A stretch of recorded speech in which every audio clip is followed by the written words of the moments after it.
The next magic design we are going to explore right now is called translate.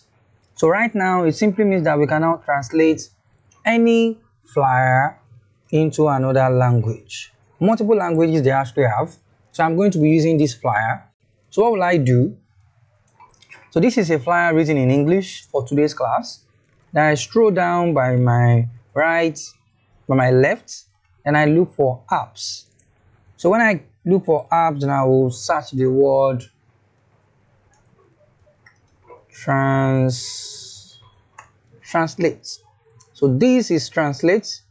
I click on it, and it's asking me, try to check the setting as much as possible, understand the setting, then automatically detect. I think I love that.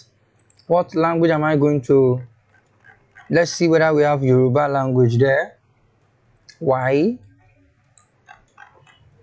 I think there's no Yoruba language. Yoruba, yeah, I can see Yoruba. Yep.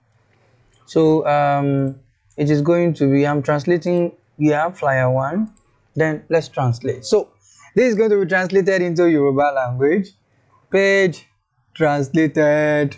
Then we are fine. So this time you can now translate to Yoruba language. You know what's called yon. The thing yon, all those me, they are also there. So who is wasting is our time right now to stop? Although a lot of people use ChatGPT, this one is direct. Give it a try. Let's see whether there is Igbo. I think there should be Igbo there. Search any type of language. Igbo. Okay, there's Igbo. Let's give Igbo also a try. And we are fine. So Igbo language is also there. I know you are curious at this point. I'm also curious. This can actually do a lot for me. It can do a lot for you. Give it a try. This is the wonder of AI. I'll be right back.